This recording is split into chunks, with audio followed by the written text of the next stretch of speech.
Davies in the middle. Checks back against Carter and scores. That is atypical for the Amina Margot.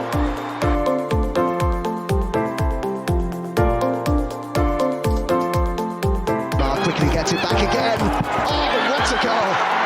Well, that sums up her season.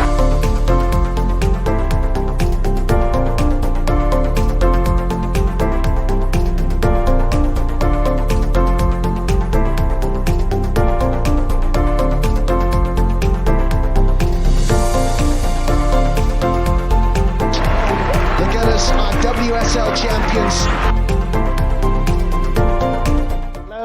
Everyone, and welcome back. The tree's back in the loft, the tinsel's been put away, the wrapping paper has been chucked in the correct recycling bin and disposed of accordingly. Christmas is over. The break is over. The players are back from Portugal and football has returned once again for the Arsenal women. So welcome to our first 2024 fully reunited Vic Akers Wonderland football podcast. I'm Adam Salter and my co-conspirators are once again reunified with me. It's the lovely Lottie and the magnificent Matt. Lottie, a very Merry Christmas and a Happy New Year. How are things going? Yeah, finally a good Christmas, great New Year. A lot of books come my way, so I'm a very happy bunny at the moment. I love my books. Absolutely. Watched the Academy win 1-0 last night for the first time. Well, been to a few Academy games. This was my last one because I thought I was jinxed, but they won 1-0 against Middlesbrough last night. Unfortunately, Spurs are still top of Premier League 2. They will have their downfall at some point, but we're chasing them down. I'm good. I'm ready to get back to Meadow Park again tomorrow for the Absolutely. second time in 2 days. How have you been, mate? I've been good. It's been a Christmas. I've missed this, women's football. You do feel it when it's not there, that absence. And sadly, as we all know, the men's team rather let us down during the festive break. So hopefully, let's not go down. Academy boys have done the bits. I'm happy. It's the first win I've seen since the 16th of December. I'm happy. That's yes. when you phrase it like that, it's not good.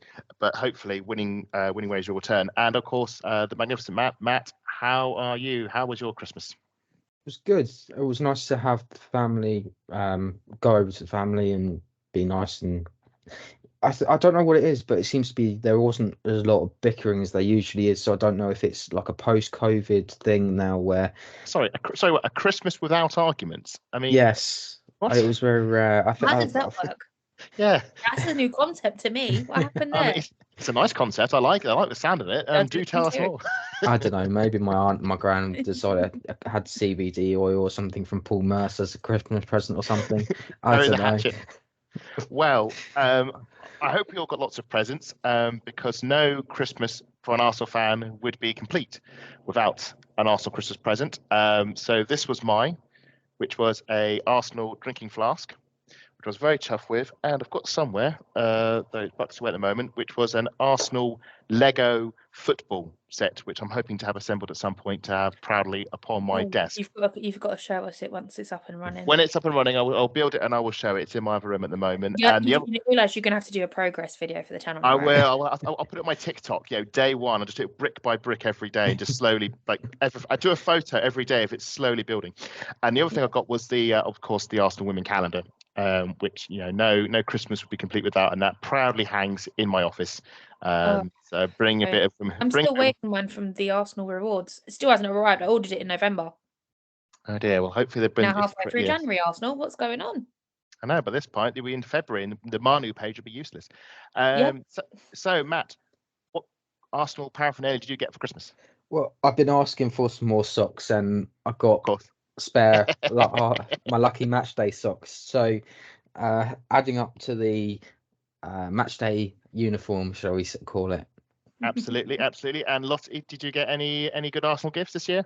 Yeah, I got 2 authentic shirts that I've been after for ages. I mean, I got this year's home shirt with the correct number of wins and losses from the Invincible season. Well, and yes. I also finally got my mitts on last year's home shirt. It is going to be my Freedom Marnham shirt for her Bayern Munich goal at the Emirates at Champions League. So I'm going to go and get that printed.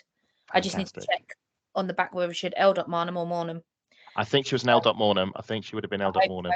Because then make my life easier. The cup font's still the same, so you should be able to go back onto that game, and you should be able to get the Oh yeah, no, get I know the- that, but it's a case of slowing it down and playing it frame by frame. They move very fast, believe it or not. They do indeed. They do indeed, especially when they're celebrating scoring an absolute rip snorter at Emirates Stadium. Especially with the lovely footwork from Neil Williamson beforehand. Absolutely, absolutely. So before we move on, just a quick one, just to round off our festive summerizations. What has been the best Arsenal Christmas present you've ever got? Lottie, I'm going to come to you first. What's the best thing you've got, Arsenal thing you got for Christmas? Oh, I think it's always got to be tickets on for Boxing Day. Although it's the Depends, but it's tickets for Boxing Day, and especially when you can't get in any, it's like, oh, you got me tickets for Boxing Day, let's go. Because with me, my Boxing Days, I spend them with Arsenal. That's what I do. It's my day out, and it's also a chance not to watch Tottenham Hotspur with my stepdad. So yeah, that's to be done. I've never had the luxury of doing Boxing Day football, because I spent it with the family. We have bubble and squeak and the cold meats and extra presents usually. Cold meat, mash and gravy for me. No. Bit of ox tongue and bubble and squeak, absolutely delicious. And leftover turkey and cold ham, lovely. Matt, what's your favourite Christmas Arsenal present? I didn't think about it until Lottie's just said it, but there was one time where I sort of pestered my mum to go. I wanted tickets to go and see Arsenal versus Portsmouth, and at this time, Tony Adams had just become Arsenal manager. So one of the reasons why it was sent out, and then by the time that we went to try and get him, we're sold out. Got open Christmas Day. Oh, by the way, you're going to the Arsenal Portsmouth game. Was this the away game at Fratton Park? This was the home game at the Emirates. Okay, I'm trying to think. Was this a William Gallas or late winner? Was it, or Adebayor late winner? I can't remember what. I remember we won like 2 or 3-0 that day, but all I remember is Tony Adams chant going around the Emirates all the time. It was fantastic. Sadly, he didn't last much longer there, did he? I think he was moved on. He didn't, and neither did Portsmouth for that matter. Well, my one is also Arsenal tickets. I'm not fortunate enough to go to as many Arsenal games as I'd like, but back in 2017, my uncle came and said, I've got tickets for the both of us to go and watch the Arsenal, to watch us play a home game against Everton in the new year. So I thought, fantastic. This was the winter where we actually signed Aubameyang. I didn't. Of course, the tickets were given to me before the announcement was made, and of course, by the time I go to sit myself at the in the stadium, Aubameyang's just signed. That announcement video is blaring. That amazing. Do you want to come along too? Blaring on the TV screen. Aaron Ramsey scores a hat trick. Aubameyang scores in his debut. Just an incredible day out in the season, which I think as an Arsenal fans, we can all agree was pretty pants. But that particular game, the 5-1 win over Everton at home Emirates Stadium, that was pretty magical. And although that's up there, probably the best Arsenal present I got. Very grateful for it. But yes, Christmas is over for another year. The players are back. There is football to discuss. For those of you listening in, I did hope you've had a chance to catch our transfer zone summarization that me and Matt did, going over some of the transfer rumours. Some of those rumours have come to fruition because Katrine Mollakul is at Everton. She has moved to Everton on loan for the rest of the season. Matt, obviously big Everton aficionado, you know your stuff. Everton have got their hands on a bit of a gem there, haven't they? Yes, and as we have just learnt today that Everton were playing Aston Villa in the FA Cup, they won that 3-0. Katrine Mollakul was on the bench for this one, but I think it's going to be good for her. She's going to get plenty of minutes. There's plenty of opportunities for her now, especially with Natalie Bjorn gone. Ricky Specky's now also retired, as well as Nico Sorensen. So there's plenty of opportunity for her to get into that team, get plenty of minutes. I don't think she actually got a lot of minutes today. I don't think she came on. I will have to check that. She got 20 minutes at the end and was actually involved in the second goal. Okay. But it wasn't an assist, but she got involved in the second goal, so she had an impact. I would have had to gone through the app to have a proper look at it. But yeah, it's good though. It's started to show that there's going to be a level of trust there that she's going to eventually get through and play proper minutes. I'd imagine she'll probably get a few more minutes next weekend. She actually played under the Everton manager, I believe, in a previous game. I think so. She actually gave her a debut. So Northland, wherever they both were. Absolutely. So that bodes very well. And we've always said Katrine Mollakul is one of the most talented young players in the league, but just can't get into the midfield. And what we were seeing in the Continental Cup was really good. We saw it at Southampton, looked great. at Spurs, I think she looked a bit short. But I think getting games at Everton, she's gonna, she keeps playing there. She's gonna get better and better and better, and she's gonna come back to the club in a very, very good state. Another departure was, of course, Noah Marriott. You briefly covered this in the transfer zone. I'm going to come to you, Lottie. You didn't get a chance to maybe have your 2 pennies worth. Noah Marriott, it's a sad one, but I think we could probably all agree a necessary one. Absolutely necessary, but absolutely gutted. I'll never get to see Champions League beast mode Noel Marriott ever again. Yep. I'm just disappointed. Like, I don't know what's going on at Villa. Like, it's just not clicking. I mean, they had a phenomenal season last season, and it's just not sort of registering. I know Jordan Nobbs got her start today as well, but I just don't know what's going on with them. The wealth of talent and the people they've brought in is something that's just not working. It's very weird. Bizarre. It's very bizarre. But I wish Marriott's all the better luck in the world, I guess. Absolutely. I mean, she started the game against Everton. Yep. I think the school of thought with Villa was, oh, don't worry, when Darley's back in, fit in the midfield, everything will be right again. And it hasn't been the case at all. No. She is back now, isn't she? She is back, and they're still naff. They're still. It's just. I don't know if it's the tactics or what. It's just really confusing. I don't understand it. They were so good to watch as a neutral last season. I mean, our prediction of them. A prediction of them cracking Europe, it just looks more ludicrous by the second. I thought they'd be good for a cup run as well, and that's gone down. You know what? I think we might have to start predicting other teams because that's gone very well for Villa this season. Yeah, maybe we should have predicted Spurs win the league. That might have got them relegated if we played our cards right. I would have gone Chelsea to win the Champions League if I knew that was going to happen. But let's not talk about that lot. No, absolutely not. It is sad to see Villa plummet as they are at the moment. Hopefully they can right the ship, and Marriott's coming in would hopefully do them a world of good, give a bit of defensive security. But I watched them today, and to be honest, they never looked in it. Everton were miles better and should have been more. They should have had 3 goals before in the first half alone, and deserve for Everton. Best of luck for them in the draw, obviously coming up after this weekend. They're in the hat. Villa are not. It was a 3-0 win for Everton. The other bit of transfer news, because not only have we had some outgoings, we've had some incomings as well. Emily Fox, the mystery player in the back of shots of one photo. They finally revealed it. Just before we go into it, have both of you seen the TikTok of the detective work? Yes, they had to do it because they made the mistake and then they had to sort of kind of fix it. They had to own it. Guys, own it. You've made a mistake. Let's just fix it. But it's one of my favourite TikToks that's come out of the Arsenal women's. I love it. Matt, have you seen it? Have you? I've got to say, the Arsenal women ones are so much better than the men's. We're winning. We're winning at life. They actually do look at the content, and they do. I remember when Aidan asked people, because Aidan does a lot of the media work with the women, so he was kind of asking people on Twitter, what do you want to see with the Arsenal women? And one of the things that oddly enough I put over was, we've got so many international players, it'd be nice to maybe do a bit of a language sort of thing. So over the Christmas period, that was one of the videos that they did. Yes. They were trying to sing Christmas songs, weren't they, in their native language, which was really good to watch. Sadly there'll be a lack of Katrina content for the rest of the season, which is a shame. Well, you can always catch her on Gio's TikTok. Well, they're always together. They're best friends, but absolutely. I don't know how much content we'll get from that.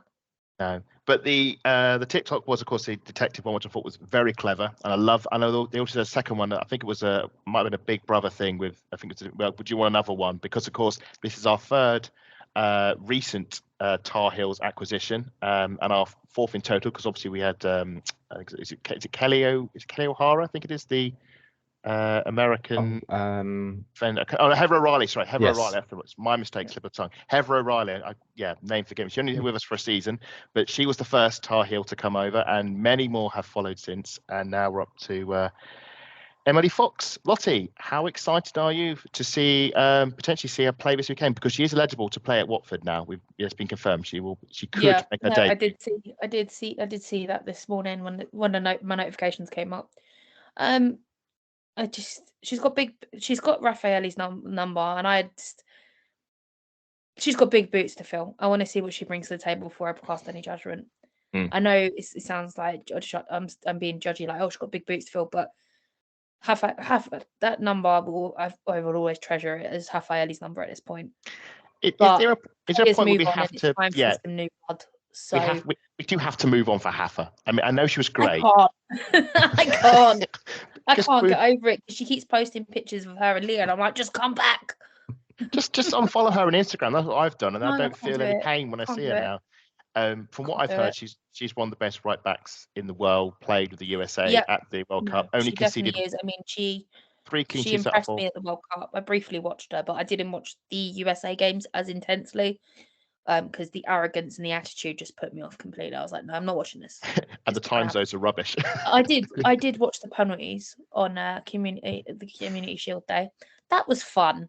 That was very, very fun. Magic Thank goodness for Swedes.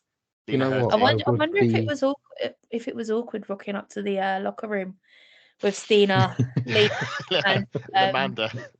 and Amanda there, Hello. especially with Lena Hurtig. Interesting. Well, Lena sadly is I still. would have liked to be in a fly on the wall when they all met up, though. Sadly, Lena is actually still injured, as is Kim Little. Neither will feature in the game, but we're hoping others will step in. Matt, just a quick thought on Emily Fox. Excited? Yeah, and you just made me think. I realised that they've got a the US have a Netflix series over what they did in the. I know it all went. What they didn't do at the World Cup. I think.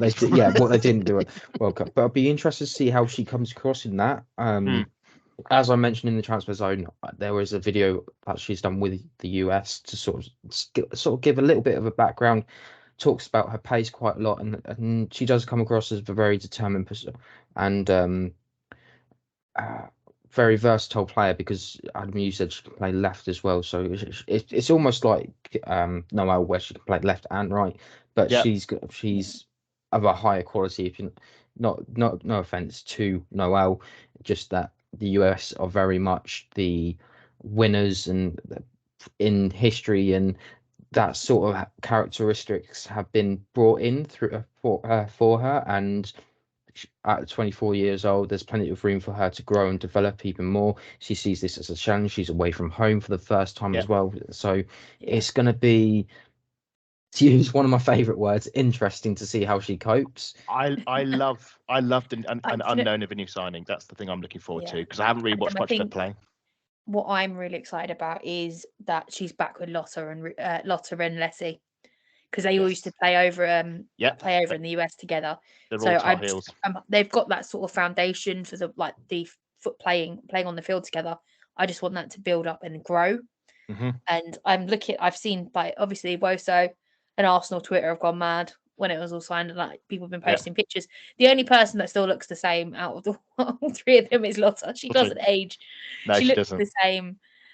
Whereas you can see where the other two have grown up a bit, but I'm quite excited to see how those three play together for sure. Just an interesting one before we move on, just with the Emily Fox one, it was revealed actually she was at the Chelsea game. She was at Emirates Stadium watching Arsenal, but that's how far back this was sort of being planned. That she was actually at the Emirates Stadium when we battered Chelsea 4-1, and she spoke about how I know she loved the atmosphere, the stadium, and the fans and all that. She's just like, I know the US fans, they kind of turn up a bit more, but if you look across every club in the WSL or if it's FA Cup or Continental Tiles Cup, our fans turn up. And that's we do. Although the closest ones that do turn up to us is Chelsea. I've got to be honest. Yeah. And that's why I say our fans are the best in the world. We are because we can fill out those stadiums. Oh, 100%. I mean, the rest of the clubs are also far. I hate to say it, are so far behind. They want to be us, and they're not there yet. I was watching the Villa Everton game and seeing empty stands in a stadium. I know their stadium's bigger than ours, but it just feels wrong now. It's so dated to still see that when we got the North Bank, rocking every game. My one misgiving with the whole transfer is, and this is just based on previous experience of Americans in the WSL, is a lot of them don't storm the league like say the Australians have, or some of say the other imports. So there's going to be an adjustment period, and that's where it's going to be make or break for her. I feel it's a bit like when the Japanese players come to WSL. Same thing. I mean, Miyazawa's doing okay at United, but she's not the World Cup player I saw. No. Iwabuchi never really sort of took on when she was here. Tobin Heath had one season with us. I think she just couldn't. She was okay, but injury prone, couldn't handle the pace. Heather, like I said earlier, was only with us for one season. She won the Conti Cup, so she came over a bit of trophy. But well, hopefully our Fox can really settle in, because I think there's a really good talent, and we need her to, especially with Wienreuter out injured still. McCabe can't play right back forever. Quickly, sorry, Adam, before we begin as well, is the fact that it's done now and not in the summer. That's the 6 months that she's got to settle there. She's got opportunities to settle. Yes, because you look at Wienreuter, she had a bit of a rocky few months when she first came to us, and then the next season, until she got injured, she was flying. She was flying up that wing, and her first goal for Arthur was superb at the Emirates. Shame in the result, but yeah, well, we don't need to worry about that. That's a just to start the audio listeners. That wonderful sound you just heard off Adam chef's kiss was a chef's kiss. It's actually, we should actually say happy birthday to Wienreuter. Actually, it is yes. her birthday. Actually, well meant, brought up, Matt. And yes, but she's been playing with Miles, and Miles has been giving her a bit back as well, by the looks of things. So we wish all the best to our tiny tank, and hope to see you back on the pitch soon. And speaking of on the pitch soon, Leah Williamson is in full training. Which is again, she's not fully back yet, but it's close. I reckon next month. Off the bench, we might see a few minutes. That's my prediction. A few minutes at a time. Don't rush her back. I don't want to rush her back. No, I mean, our centre backs have just clicked, so I'm not in a rush to get Leah back now. We talked about this as well. Season. I need Leah back. I need Leah back. No. We talked about this on the other transfer zone. Was the fact that Leah's been very much when it happens, she's not rushing. She's not rushing. She's going to mellow it. She's going to take her time. And I think that's going to help her a little bit more, because she hasn't really had a break for a while either. So it's nice to see that she's going to slowly get into it. And hopefully, I think maybe by the start of the new season, we might see Leah getting those relationships with Amanda and some of the other players, Emily as well. They'll properly click by then. One of the things that Jonas actually said at his press conference the other day was it's not just about them being fully fit, but it's about giving them the game minutes, and in getting them in sync with the game. And one of the things he says, with Viv, she still needs those game minutes. She's close. With Beth, they slowly bled her in through the League Cup, and now in the WSL, she's pretty much, I would say, 80% maybe at the level, maybe even close to that. So it's just because Leah's back, it doesn't mean that she's properly back. It's going to take another month of games before she's. Viv, she needs to start scoring before she's back. Well, she's scored in Portugal. On that door. She scored in Portugal. Yeah, but in the league, in the cups, once she starts doing that back on when it's not friendlies or warm up to come back to the season, when she starts doing that, we'll start seeing the Viv of old, or an upgrade on what Viv was. Well, tomorrow, I'm not sure you can upgrade on Vivian Miedemar at this point. No, because she's literally just magic to watch every time without fail. She absolutely is. And as tomorrow's game, as we're recording on this Saturday, the game against Watford could just be that moment, which we're going to get onto. Just one final point that came up in the press conference. As we all know, the Gold Cup is coming along, which means players from Canada, USA, Mexico, sort of the North American countries, they have their own tournament. And that means a lot of players in our team could be called up, like Sabrina D'Angelo and Emily Fox. So Emily Fox.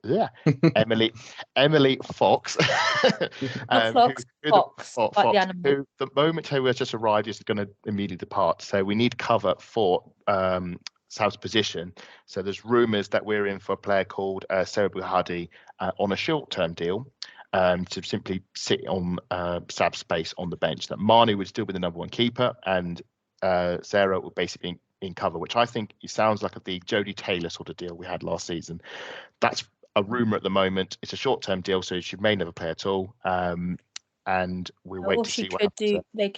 Jonas could do what he does with Sabrina. Play her for cup games.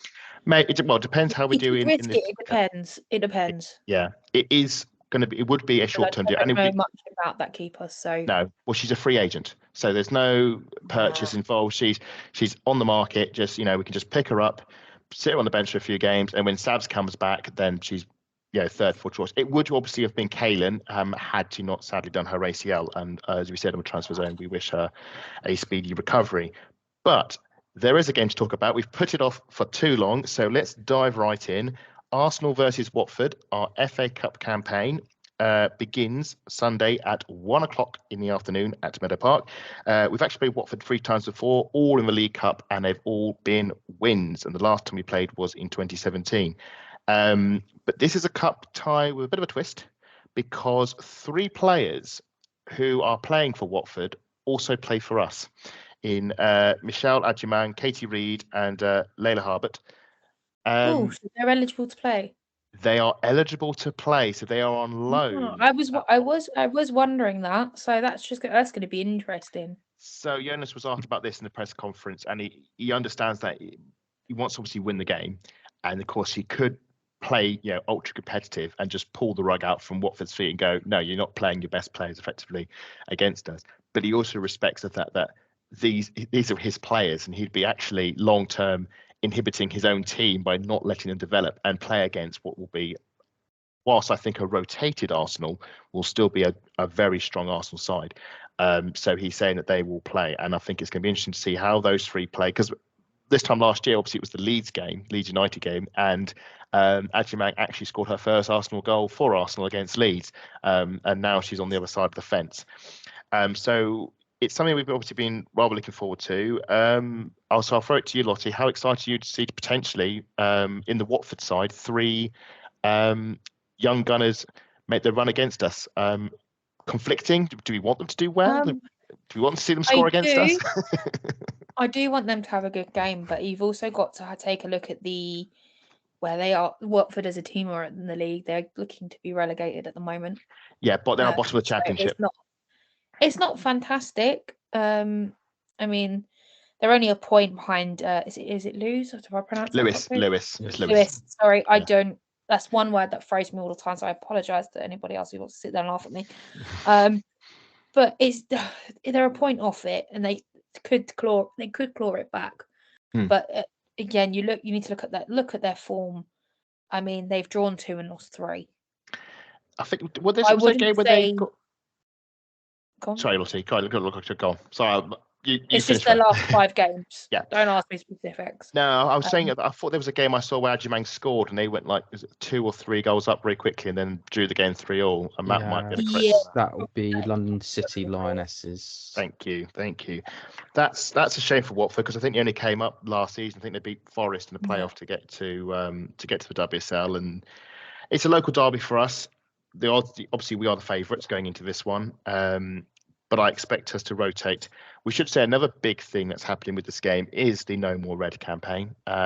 What's been going for the last few seasons with the Arsenal men is during the first round of the FA Cup, they play a completely white shirt to raise awareness and about youth violence, and I think the shirts go on auction, I think, for charity, and the funds raised go towards charities to help with preventing youth violence and providing safe spaces for young people. So this is a campaign that we started, I think it was an away at Nottingham Forest a few seasons ago. We obviously did it with the men's game against Liverpool a few weeks ago. Now, for the first time ever, the women's team are doing the same. Jonas was sporting a very fully white tracksuit in his press conference as part of this full white kit. Matt, it's great to see that the women's team are jumping on this initiative.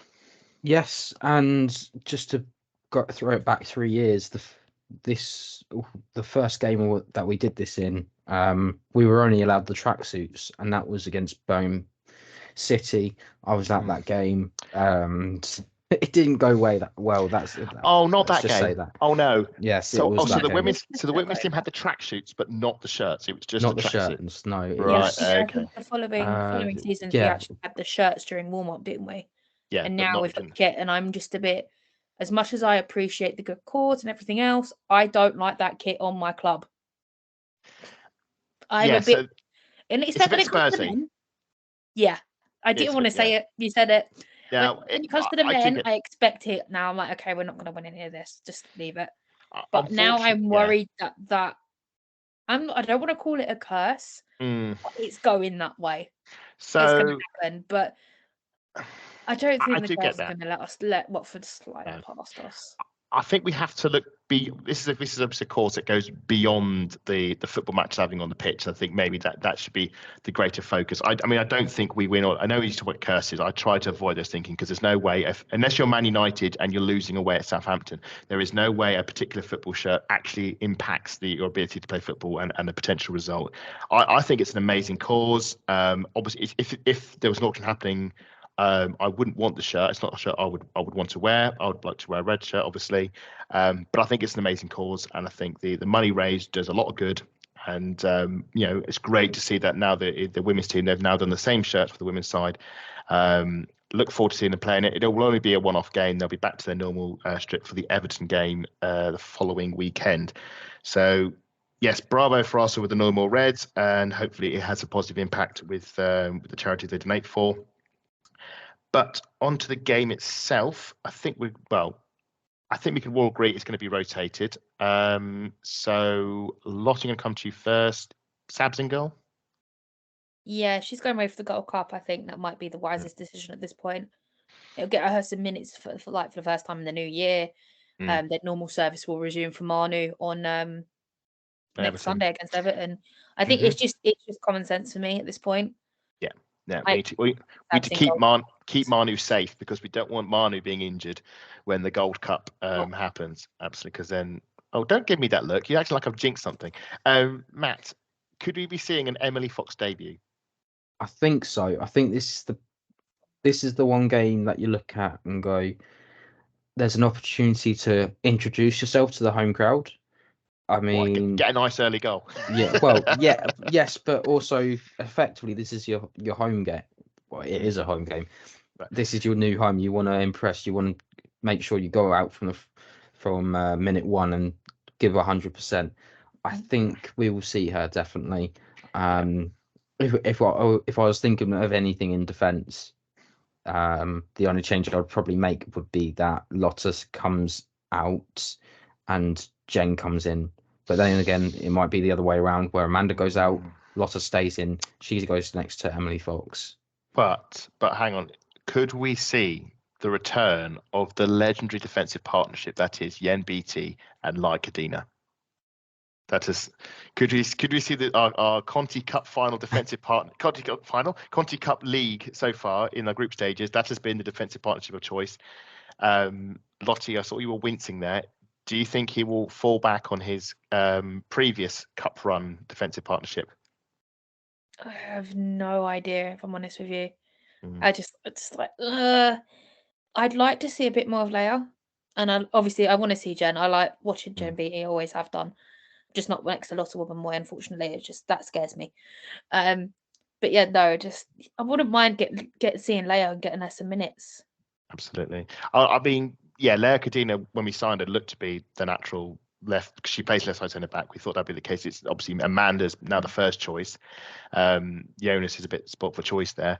I think he will go Yen Beattie, Leia Kadina, and then we'll go Lotta Amanda against Everton.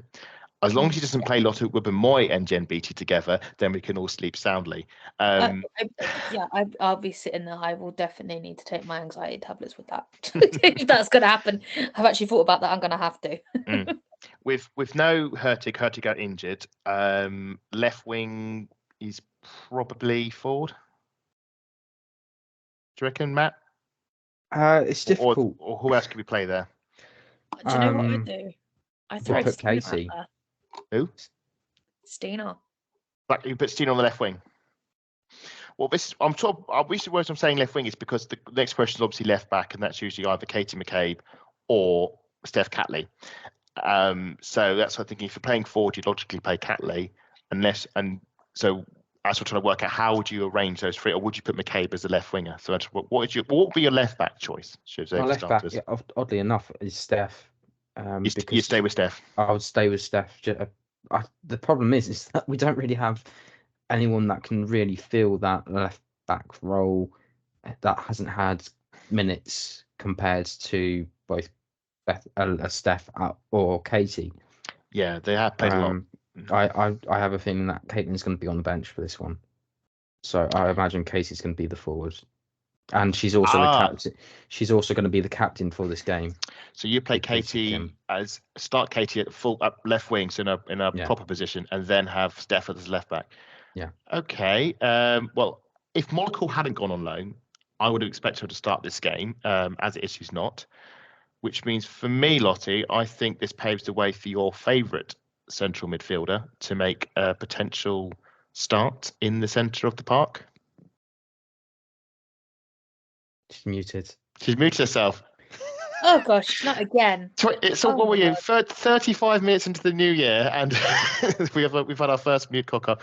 Whoops. I'm Yeah, sure I it am did. not far And behind. also, my AirPods did actually cut out. So sorry, Adam. Can you repeat that question? The question was, are we going to be seeing your favourite central midfielder start? Oh, Jonathan? 100%. Yes. Mm. Yes, she has to start. She's not gonna get while Kimmy's out, she might get the WSL start, but I think her starting tomorrow will be ideal. Possibly, I do want to see her and Vic together again, though. I really do. I enjoy that. It's like the new version of Leah Volksy and Kim Kim Little Little Belty. together. I know Matt's giving me daggers right now. I'm not giving I you didn't want to daggers, say no, that, I'm not. but that's the next pairing come through that we're going to be relying on, and I can honestly see it happening. Because Vic's come on miles and just in strides over since she's joined us, and Kyra Cooney-Cross has just left off where she left off from the World Cup. I'm really excited to see her back again. This is one of these players which is like you don't really appreciate you see in person, and Palova as well. The way she can get out of tight spaces. Matt, obviously you're very much in Camp Velty. You're saying, all right, just quickly, it's not like a preference of people hating and things like that. You're saying that I'm a fish in the water. You're It's at the end of the day, we're not saying there's people. There are fans that have their absolute favourites, and people go absolutely mad for Leah Volty. Let's just say that I'm a regular fan. Matt, I'm just simply asking. Do you think, Matt? I'm just asking. Do you think Leah Volty? I think Leah Volty's on the bench for this one. Right. Simple, Okay. simple as that. I think it's going to be KCC and Vic as the double pivot, and then Vic's going to be the attacking midfielder because she needs the minutes. You've moved on to the next point, which is this? Are we going to see Viv as 10, or are we going to see Viv as 9? As 10 or a 9? 10. 10. That's where she wants to play. Frida can come on when she's had her minutes. Bring on Frida as fresh legs. It just kind of makes sense at this point.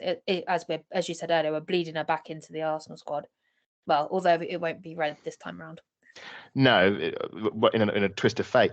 I do hope that. I think if Viv's going to get her return goal, I mean, this is the game to do it, isn't it? This is the game where she can get off the mark for this season. I mean, if she doesn't do it in this one, you worry. When is she going to do it? But I think this has got to be the one. If she starts and plays as a 10, and touch wood, nothing bad happens. She plays a normal game and gets subbed off, I say 60 minutes, and Frida comes on. In that time, there should be plenty of time for her to get that first goal back from the ACL, and that will mean a lot. There will be a good response from the crowd. I reckon there'll be a lot of cheering if it happens. Oh no, we will go absolutely insane. I was there for Beth's first goal when she came back. I'm now Viv's. I do hope it happens. Which then brings, I think we can probably say Lacasse will start over Mead. I think probably say on that one. Or do you reckon Mead and then Lacasse? I didn't even think about that. I automatically put Beth there. Yeah, I'd start Chloe just to get her some minutes but in, then and then bring Beth on later as a terrorization. Can I offer an alternative? What, Lacasse on the left? Put Chloe up front, and then have Beth on the right. Ooh. Okay. Or that sounds interesting. What happens to Stina then? Well, I'd put Lacasse on the left. And Stina, well, this is the thing. You could put Lacasse on the left, Stina as the lead, and then Mead on the right. You could, because Lacasse can play both wings. Ooh, yes, she can. I would take that as my front three for tomorrow. I like that. So are we all in agreement therefore that Russo gets benched? Yeah, I'm happy for Stina to also be benched as well, but I think she's going to need the minutes. Yeah. Russo can't start every single game. No, I think this is the next. This is one bigger point. What's a bigger point for the new year, and one we'll come to a lot.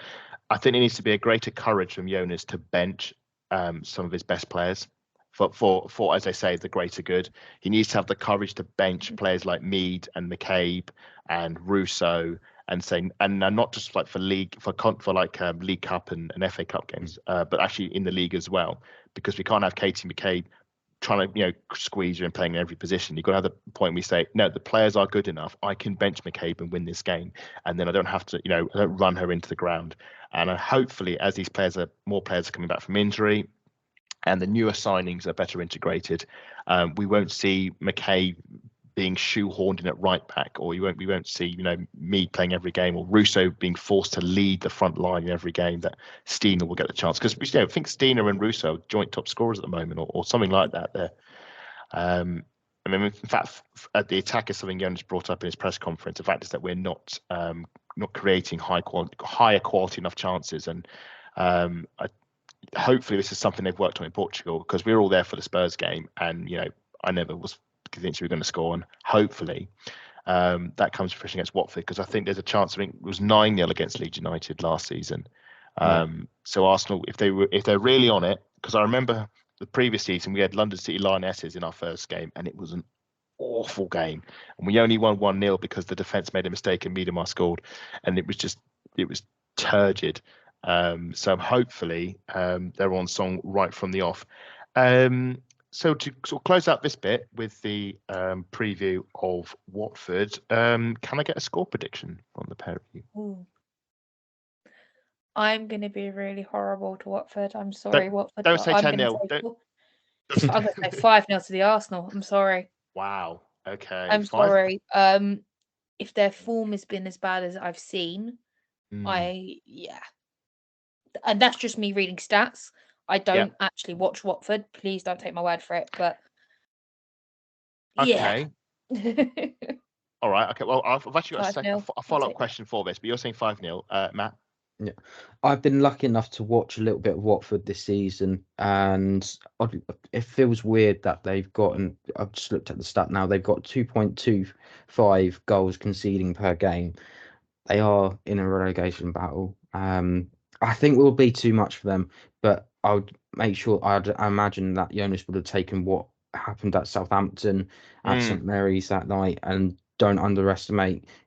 Make sure that the team be fully aware that this game needs to be put to bed early, and we can't afford to let them into the game. A lot of these players will know Leah Harbert, Katie Reid, and Michelle Agaman as well. So I have a feeling that if we can keep all three of them quiet, maybe get Katie Reid to show her defensive quality, we might perhaps see essentially that Katie in the side next season. A little bit of a prediction for everyone, but I was thinking along the same lines. I think it'll probably be, you know what? I'll go one better. I'll go 6-0. Ooh. Well, I mean, now drum roll for Adam's score prediction. Let's go. Ready? 3-0. Okay. 3-0. Well, I'm 3-0, but I'm really tempted to give Watford a goal, because I think if Michelle Agyman gets a goal, because I think there's something. The way I compare it to you, do you remember when this is a men's reference, and I think Lottie, you would know what I mean. We played Shakhtar Donetsk in the Champions League, and we were 5-0 up, and the game was there. And then Eduardo scored right at the end, and everybody celebrated. Now the Arsenal fans and the Shakhtar fans all celebrate Eduardo scoring at the Emirates.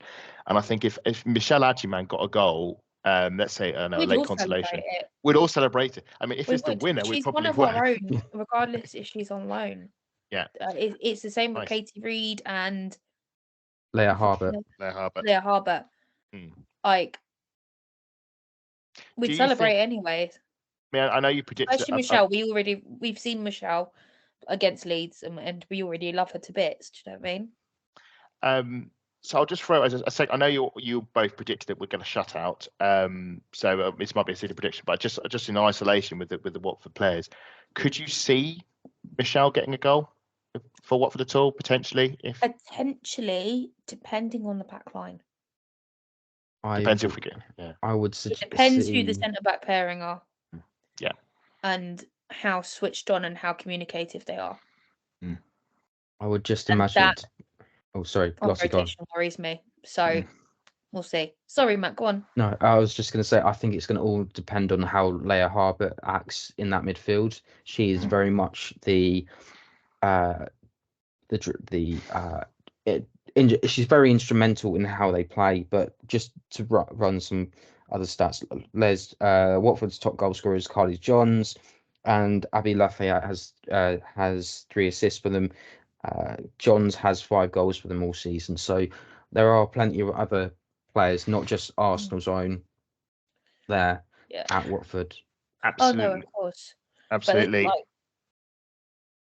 I was going to say, my thing was, I think it will be 3-0, but because it's going to be a low block, I think Arsenal are going to be frustrated. But if they score early and get into the groove early, because the moment if you against any low block, if you get the early goal, their game plan goes out the window. So if we can get the early goal, we got 9 against Leeds, and this is a Watford team bottom of the league. Could we hit that magical double figure mark? Where were Leeds last season? They weren't in the Championship. They're in the league. FA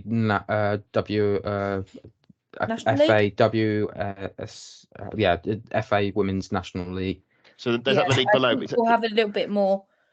I don't want to, no disrespect to Leeds, but we'll have a bit more quality from Watford. Yeah, but not as the standard we're used to in the WSL. Right. That's fair enough. I would say the other thing is we have got what they call finishers on the bench. I've no doubt that we'll have some firepower that we could bring on if we really, really needed to. But if we're able to get the win and not have to bring Russo and say Russo's on the bench and Mead's on the bench and Ford's on the bench, if we can win the game without bringing them on, then great. Fantastic. I do wonder how many of the younger players Jonas will actually bring along. If any of them will get a run out as well. One to keep an eye on there. But that's the Watford game. Hopefully we do win. I think the draw is going to be on Radio 5 Live. Chappers is doing it. So keep it on Monday. Monday night, the Monday Night Club. So keep an ear out on your radio for that. Hopefully we're in for the next round. Just a few other fixtures I thought we'll quick touch on. Man United at home to Newcastle. Newcastle are, I think, Newcastle obviously with the new ownership. As much as the ownership we could probably say should be condemned, they are backing their women's team and they are pushing them up the table. So I would expect them in the WSL soon.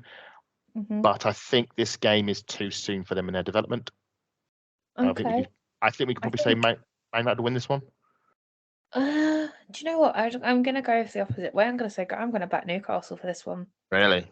Yeah, I am, because there's so much unsettled vibes up at United at the minute.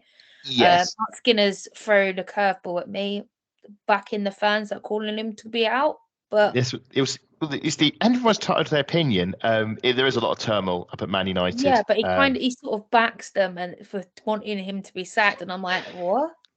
He does come out with a few pearlers, doesn't he? Well, yeah, he does. But with that, you need to be sort of ignoring it and getting on with your job.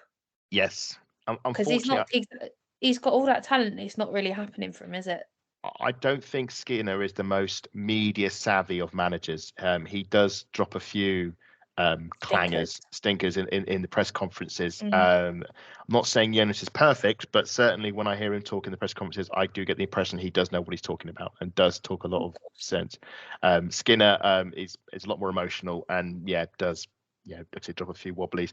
Durham versus Man City. So Man City going up to Durham. Bit of an interesting one, this one, because Steph Houghton, their captain, used to that's from her neck of the woods. I believe she's ex-Sunderland, but I think she's actually from Durham itself. Matt, this is one on the BBC. Sadly, we won't be watching because we'll be at the game. It's the 12:30 kickoff. There's not going to be a shock. Durham aren't going to pull the rug out, are they, on Man City? You'd probably say no, but this is the magic of the FA Cup. We've got some fantastic ties this time around. It's not like WSL, like Brighton aren't playing, Liverpool, Bristol aren't playing, City, or so on and so on. And then you've got like Palace against like say a Leeds or anything like that. I think though that knowing City will just go there. They'll play their usual players and they'll get the result done and dusted. Feel a bit sorry for Durham though, because they've been one of those teams sort of pushing for promotion, but I've always just Fall short. fallen a bit too short. A couple of points here and there that they've dropped towards the end.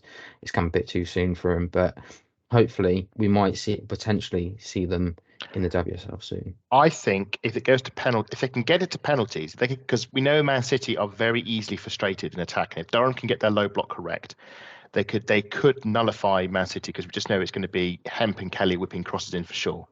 And if they can get the defensive structure right, I mean, Durham beat Man United on penalties in the Continental Cup last season. They have done it before. If they can take Man City to penalties, you never know. But it would.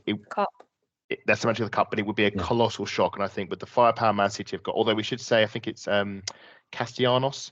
Rumours are that she is on the way out, but even so, the likes of Hemp, Kelly, Fowler, Shaw, they should have enough. The last one I'll talk on is Chelsea West Ham and a potential debut for their recent signing. Signings. So Natalie Bjorn, who Matt knows very well, has made the move to Chelsea. It's a shame about that one because she's such a versatile player. Centre back, defensive midfielder, right back. A lot of fans were kind of questioning why Bjorn wasn't going to Arsenal over in the summer. It wasn't even a rumour. It was more of like a question: why haven't Arsenal looked at Natalie Bjorn? But we've got Emily Fox now, so it kind of does, and we've also got Cara Cooney-Cross as well. Before someone gives me dagger eyes, she's smiling in the background. I didn't say anything. But I actually like Natalie Bjorn, if you must know. She's a nice little player. Yes, I think that's a good coup for Chelsea. But we're waiting to see what else happens, because there's a chance that they might look at another attacker because of a couple of their players going over to the Gold Cup as well. And the fact that Sam Kerr is currently out with an injury. I believe, though, she has signed a contract extension, because I think her contract was up. Yeah, she signed till 2025 with an option to extend for another year. Yes, it is an interesting one, because obviously at West Ham, not that this has any relevance to the game at all, but they have a new signing in Mewis, who was signed. So it's almost a shame that Sam Kerr did get injured, because this would have been a really good one to watch. But no, as it is, Sam Kerr is certainly out for the season. And no, it is quite sad, but it's also kind of, in a way, I'm glad that Mewis is signed for West Ham, because she can now be there for Sam in recovery. So absolutely, and we saw being across the pond, which is always a plus. And plus, I think that we owe them a little bit of a congratulations as well. Yeah, oh yes, absolutely. Congratulations about them. Yeah, absolutely. We should say, you're absolutely right, because we saw in the documentary with Mead and Miedemar that you need that support, especially for something as traumatic as this, even more so when both players are injured, as they were. So yes, wishing obviously Sam a speedy recovery there, and best of luck. I can't see Chelsea losing this one. They're at home, reigning champions. West Ham, I mean, they're like Watford. They're in a relegation battle, admittedly, with WSL. I think their signings will keep them up, but I can't see them doing anything here. West Ham are that side that will always scrape it. That's the thing. They'll scrape it and they will stay up. But it'd be interesting to see how the new signings do. It will be, and I think if Mewis can hit the ground running, she could be the one that gets him out of the mire, like Beth England did with Spurs last season. She could be that signing, 100%. So yeah, we obviously, as Arsenal fans, we want the bigger teams to fall. So best of luck to Newcastle, Durham, and West Ham. But I don't think any drama's going to happen there. Do you know what? I wouldn't mind seeing drama at the City game, because, as Matt said, they've done it before at penalties. Absolutely. So we'll see. But hopefully we've got no drama. I don't need stress tomorrow. A quick skim through some of the other WSL ones. I'll just quickly whip through the list here. Bristol City against Liverpool. I think we could probably Bristol City are going to go out there. I think it's going to be Liverpool who go. Yeah. Bristol City, they were known as Academy, I believe, at the time, were former FA Cup finalists. I think we beat them that time around. Just have a quick skim through here. Luton at home to Brighton. So Vicky Lasada and Pauline Bremer, Champions League winners, are going to the home of Luton Town. I mean, that is the FA Cup in a nutshell, is it not? That's going to be fantastic. I don't even know where Luton women play. Would it be great if they put it at Kenilworth Road? They probably won't. But they probably. Do you know what they could have? Because they played on Friday night. I mean, we should say Kenilworth Road has women's football heritage. It was the home of the first ever women's Euro final. We lost on penalties to Sweden, and the pitch was a bog. But that was where the first ever, the second leg of the first ever Euro final was. Yeah. So yeah, there would be a bit of sort of coming home there. Any other big games here? Spurs at home to Sheffield United. I would love it. I'd love it if Sheffield did it, but no, it's. Spurs are going to go through there. Unfortunately, I'll be stunned if it went otherwise. Midlands derby, Leicester away at Derby. That could be interesting, but I expect Leicester to win that one. And the other one, that's it, I think. Just flicking back to the Spurs game. Sheffield United, a championship. I'd say they'd give Spurs a run for their money. If it was at Sheffield, I'd say yes. I just think because of home advantage, if that even counts for anything, I think that would be the only thing that swing it. But I think with the Spurs game, I think it will be a 1-0, 2-1 affair. It will be tight. I don't think. So Luton play. Just so the Brighton team will be going to. Barton Rovers. Oh crikey! Hang on a minute. So Luton play at Barton Rovers, your neck of the woods. Yes, not too far away from where that's quite far. That's quite far away from Luton. Yeah, it's very far away from Luton. It's a couple of miles away from Luton. It's just one of those things, isn't it? That essentially, if you're a lower league side, you end up facing. So imagine Derby won't play actually at the county ground. They'll probably play at a local non-league side. So they play at the Carlsberg Stadium in Biggleswade.